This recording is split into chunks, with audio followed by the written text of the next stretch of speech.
I am CeCe, and if what you're seeing right now confuses you, just wait. But you know who's not confused? My friend Fumoffu. Hey, Fumoffu. Hello, it's great to be here. Are you ready to go on a very brightly colored adventure? Oh, always.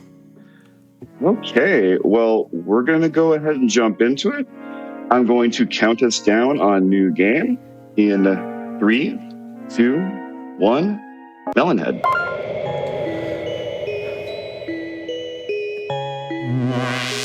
All right, this game goes very fast, so I will do my best to keep up with the run and get as much information as I can. All right, chapter 1 starts. We are here in our apartment. We hear some banging on the doors, and we need to open the door, but the lock is stuck. So we take our lovely large-headed individual here, feed him some fish oil capsule, and he gives us some cod oil. We use that to lube up the lock, and the guards just charge right in on us. So we are taken to the Crystal Palace to see the king. The king here is telling us that he needs us to design and create a new section for his scepter, as we are one of the most famous artists here in Cyan City. And now we are in our studio where we're going to have our artistic vision.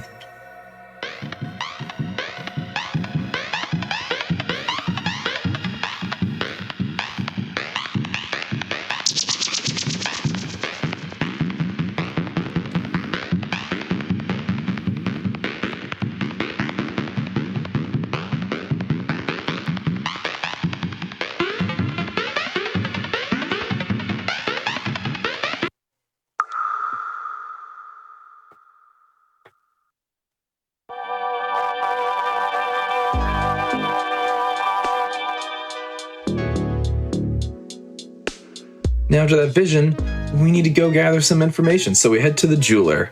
Before we talk to her, we go into this alley where we meet a lovely fellow named Po Boy. He is so much in love with his girlfriend, Ariande. I'm not 100% sure how to pronounce it.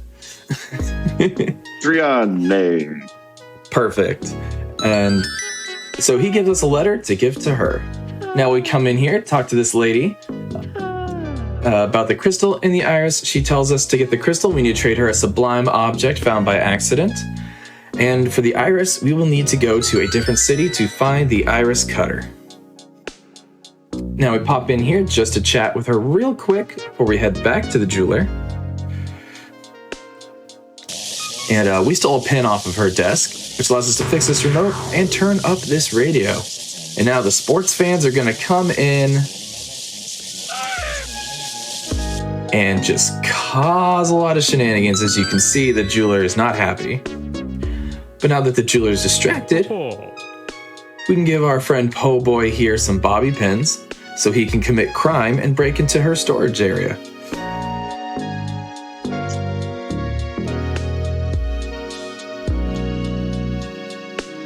All right. Now we're going to the projects here, and we see this guard here, whose name is John Guard, as we can see with this.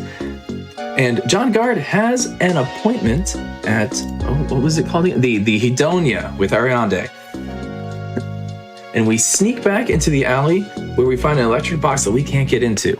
But we have our friend Po Boy here, who knows how to break into things. All right, we ask him for help, head back to the projects, and since we helped him break into that jeweler shop, he gave us a green crystal. All right, here is Po Boy. He has unlocked this, and now we have a little puzzle here. And once that puzzle is completed, we'll be able to shut off the power.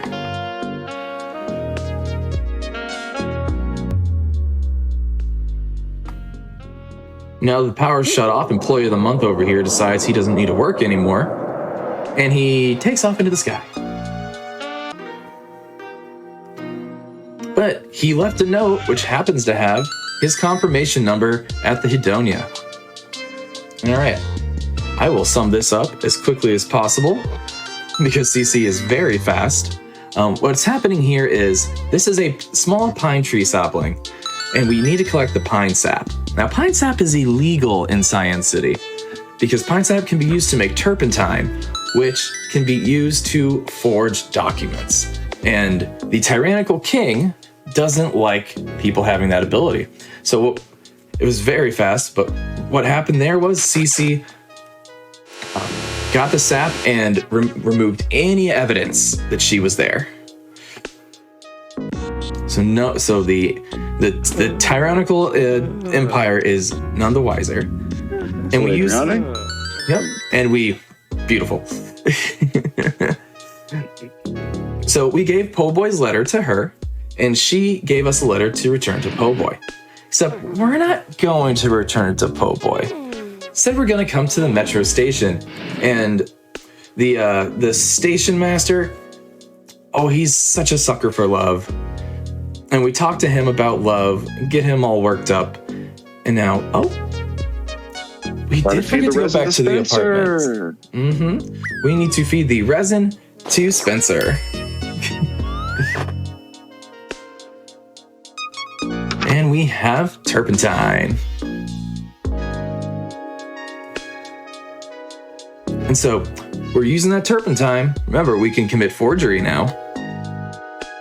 And we erase Po Boy's name, replace it with Station Master, and gives the Station Master the letter. Oh, look how in love he is. He gives us the Metro Pass. We head into the station, and that's chapter 1 already done. Well, now's a good time for some donations. I would love to. We have got $10 from 3Pop, who says, "Hi, CeCe. Have to donate for my fellow Fatales buddy. So happy to see you up on the stage again. Less than 3. Oh, hi, 3. Thanks, 3. Speaking of $10 donations, that's all we would need right now to hit $59,000. Chat, who wants to be the one to push us over that 59K line? It could be you. Yes, you.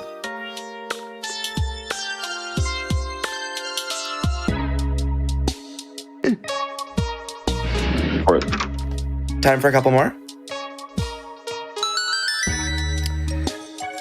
Really quickly, we've got $50 from Vicky Spleen, who says, "Bravo les femmes."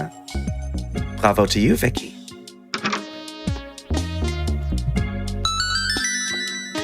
All right, perfect timing. Okay, so what we've done here in this new city is we have talked to a lot of people. Who we met at the station store right when we got in. That's Nettleboo. She has big dreams of going to Cyan City and living her best life. And everyone else we've met, they work for a mining company who has a very corrupt and abusive overseer. And we are given 2 options dealing with that overseer.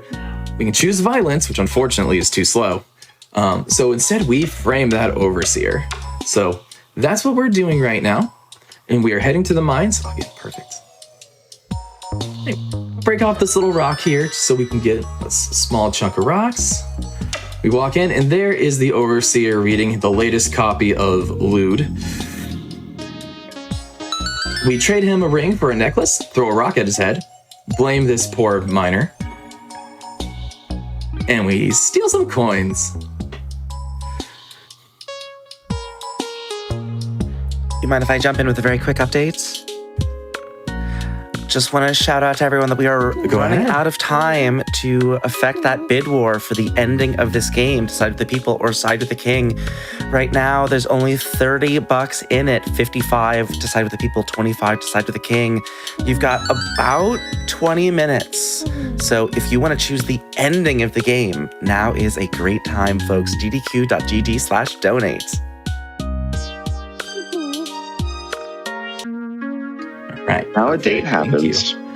All right, so now a date happens. Yeah, what we did there, the money we stole from the overseer, we gave to Nettleboo to buy a camera, and we gave her a necklace to convince her to meet this the shiner here.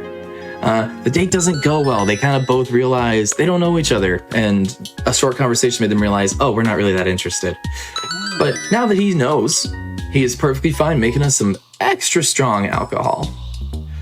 And now we have super strong alcohol. We have a camera. We give it to the overseer, who just assumes that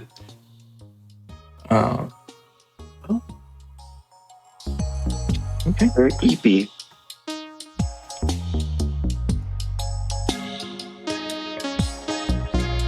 Seems right.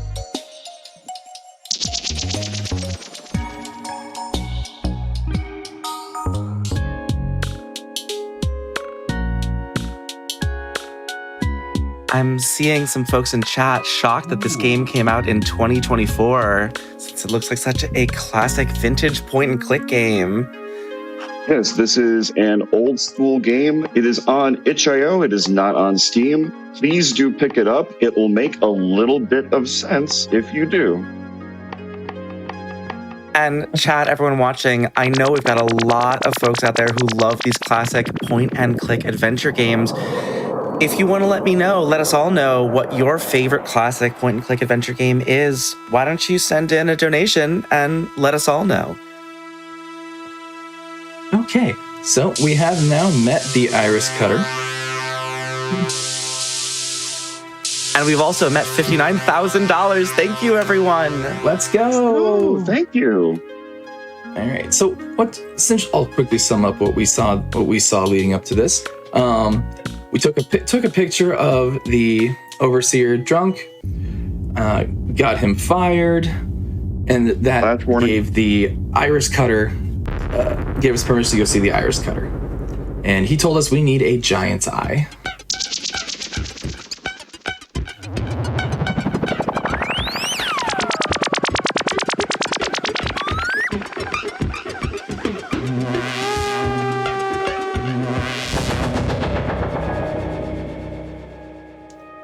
Bobby, if you got some donations, you can do them while I'm breaking out of jail. Love that. Love to break out of jail. We have so many great donations. We have $25 from Persephone Rose, who says, "Let's go, women and femmes. Less than 3 to all the runners."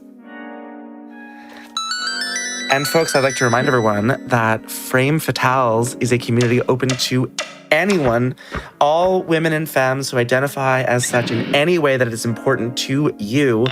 It's a wonderful community. I know I've been having such an amazing time this week with all the runners and hosts and commentators. So if that sounds like fun to you, you should come on by and join us. We have $50 from Winslash. No comment from Winslash. Thank you so much. We also have a $100 donation from Sparrow. No comment from Sparrow, but thank you so much to you as well. We are moving along upwards towards 60K, folks, towards that Sonic X Shadow Generations milestone. Y'all are doing great. Thank you so much. Okay, now it's time for you to pop back in. So, as you're hearing this terrible sound, that freezer's broken. And it's distracting this lovely person here. We put a cherry bomb in their soup, and now they're covered in soup.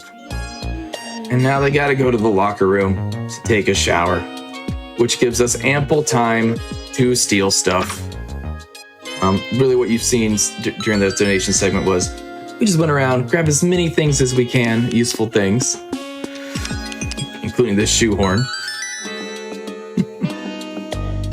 And all of these little things we're getting, they're very important because when we can combine them all together, we make a very important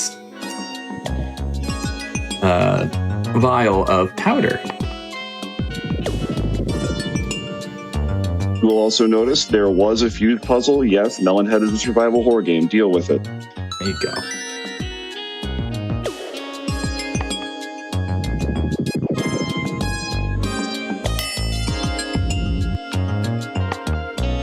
Time for a little bit of love for CeCe. Yes. I think we have time for one. Yeah, we've got $25 from Evie Nix, who says, "Is it weird to feel nostalgic for a game you've never played? Because this definitely feels nostalgic. Also, hi CeCe, throwing in my lot with the people. Trans rights." Trans rights. Absolutely. All right, so we just entered this laboratory. The answer, the code to get in there is always the same. And now that we're in the lab, we're gonna take some tea, some lime juice, some yeast, and a half bottle of wine. And we put this in this fun little machine that I frankly think kind of looks like an elephant. And it's got a trunk right there. Yeah, I see it.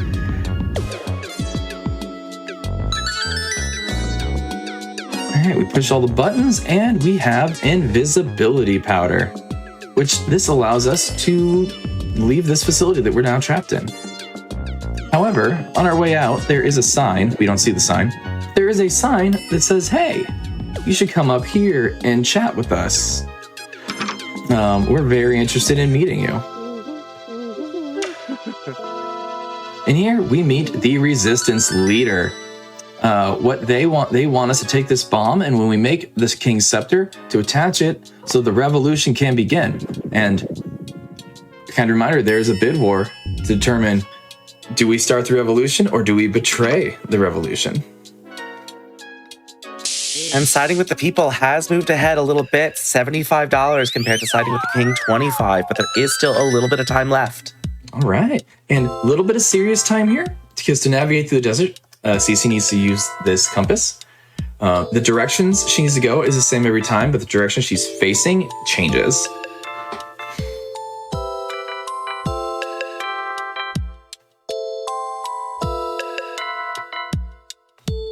It's a lot of looking at the compass. We got to look at the compass.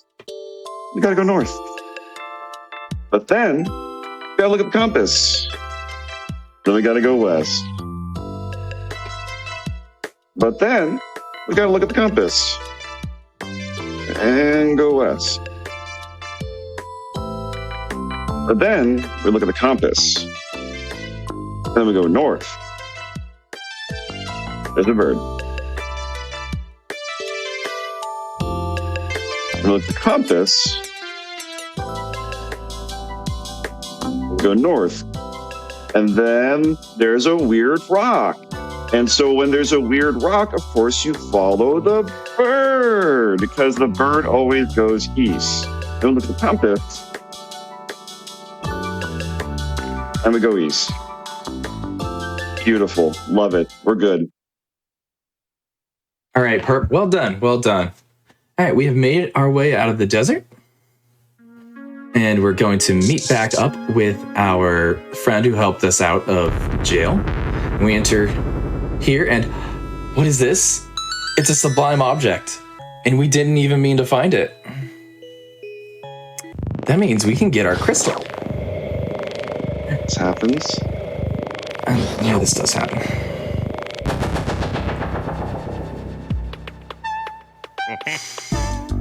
Still hate it. Oh, all right, chapter 4. And we are in Deadstown, and it's exactly what it sounds like. Everybody here is a ghost of some kind. Okay, first thing we do, we're going to go into this treasure room, or treasure store. And this friendly fellow, they only want to buy things, and we sell them our green gem. And even though we really wanted to buy something, and they said, fine, take this magpie that I have here, it's fine. And we grab that red light, that's very important. And we're gonna talk to a bunch of people in this tavern. Learn that there is a piece of papyrus underneath this passed out person, and we need smelling salts to get it. And this friendly person in the poncho is how we get them. But there is a police officer nearby who we can't trade smelling salts.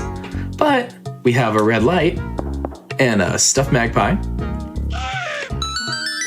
And we scare this person, this woman who had their own dream about a red eagle.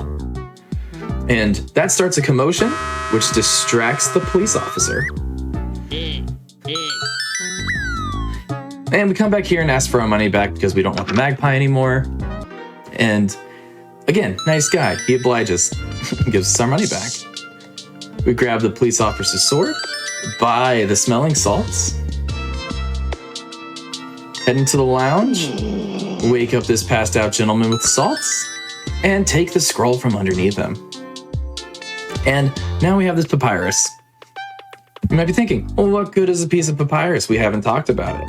Well, now we're going to the cartographer. and we speak to him, tell him we need to find a giant, and he is willing to draw us a map on how to get to the giant with this piece of papyrus.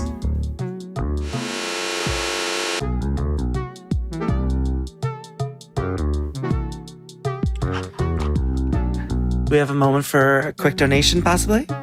I think we can squeeze one in. Real quick, we have $40 from an anonymous viewer who says, my favorite point-and-click adventure game of all time is The Longest Journey. It has fantasy, it has grimy near-future dystopia, it has humor, it has that rubber ducky puzzle, less than 3. All right, now, if you got a good look at that map, you may have seen that it was a straight line. The cartographer even admitted, my bad. And so now we have the sword we got from the cop to clear out this shrubbery in front of the giant, because we want to take his eye. And we try to get it, and he wakes up. And he eats us. And I suppose that's what we get for trying to take his eye.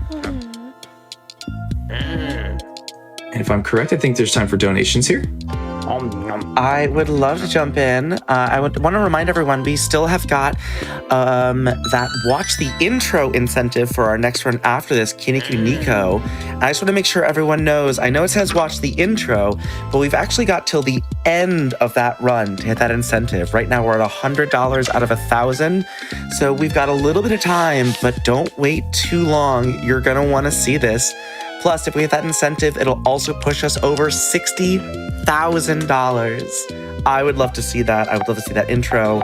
Chat, I know you can do it. Okay, good. All right, so here we have another electric box puzzle. We took our utensils that we ate with to get into this vent here. And that electric puzzle opened the exit door.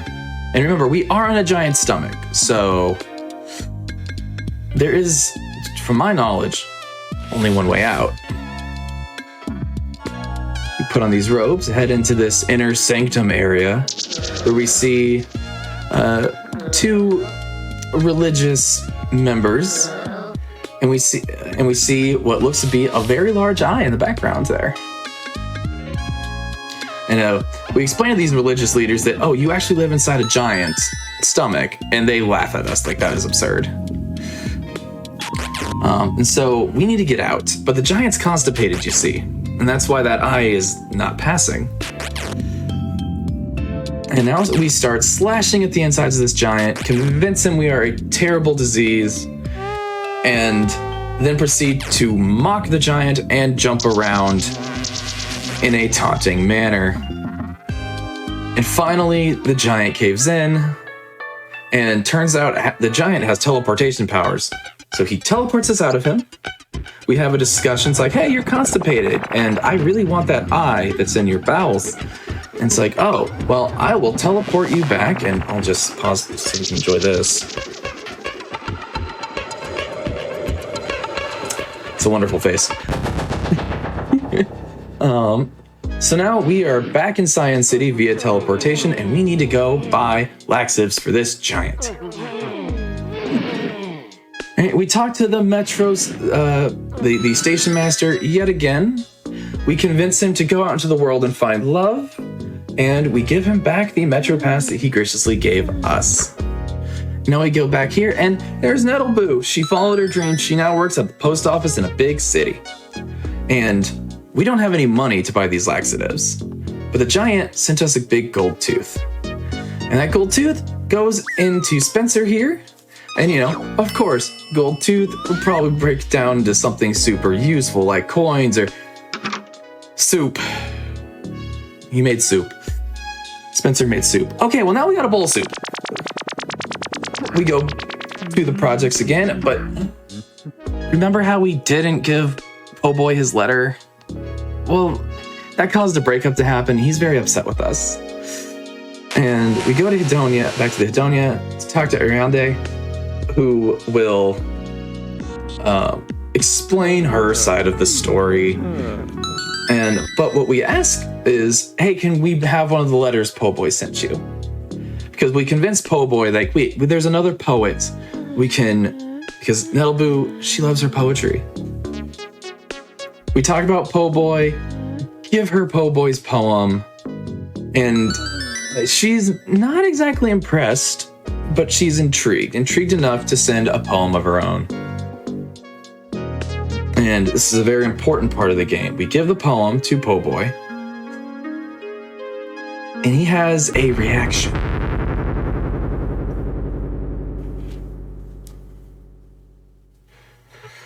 I personally don't know what to make of that, but, you know, something happened. So now Po' Boy's gone. We can go back into the alley where we talk to this snail, give him the soup. He's very happy about the soup. And he pays us $19.99 exactly for that soup. Now we go to the pharmacy, and it's conveniently the Relax Ultimate Laxative for giants. Costs $19.99. And fun thing about Scion City, postage is free. So we need to ship this to him, but here's the problem. It's free, but you have to fix your own stamp. If only we had a giant tongue for this giant envelope. Perfect. And now the sublime object found by accident is traded with the jeweler, and we have our crystal. We are moving. While we move, I would love to shout out to chat that we are just about out of time on that Choose the Ending bid war. This is probably your last chance if you want to swing that back to side with the king. Baddie arc, chat. I believe in it. We'll be deciding in mere moments. Mere moments, chat. Yeah, so there is just this trading assignment where we're shipping things to Giant, they're shipping them back. And now we just shipped the Giant's eye to the Iris Cutter.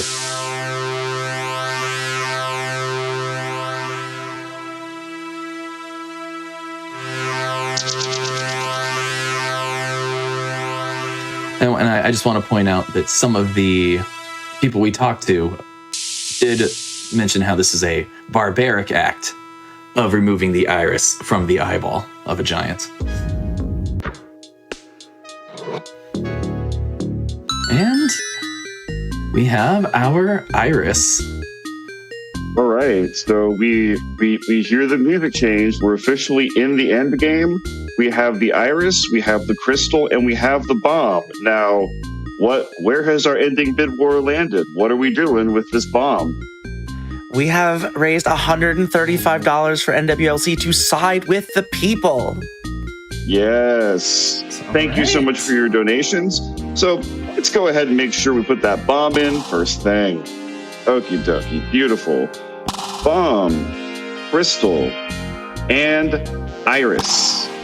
And now we'll hit the control panel to sculpt our final masterpiece.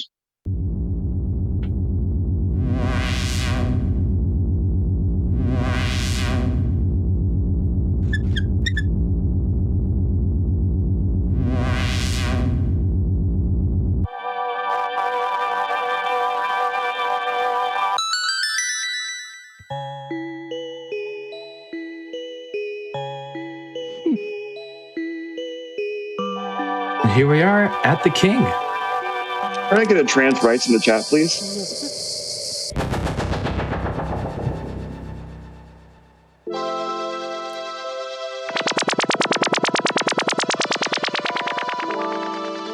You've done it. Great job, everyone. Our troops are storming the palace this very hour. With His Majesty out of the way, our victory is certain. We will redistribute all of the royal swag to the benefit of the people. First thing shall turn the palace into a central kolkhoz. I don't know what that is. Be proud of yourself, Melonhead, and consider yourself a hero of the people.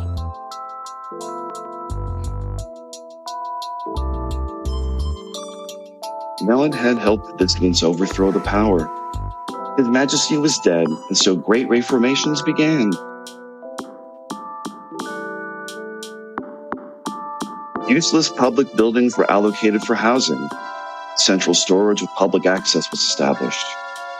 Commodities were produced and distributed according to need, not profit.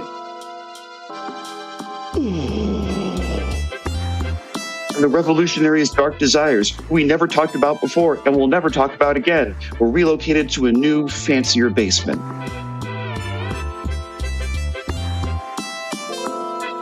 Melon had continued making sculptures and lived in this new society, at times wondering what was the particular benefit for himself. After all, he could have had a very special position under His Majesty's rule, but tiring of speculation and what-ifs, he would lull himself back to the ideologically enforced selflessness of this new era. Times changed.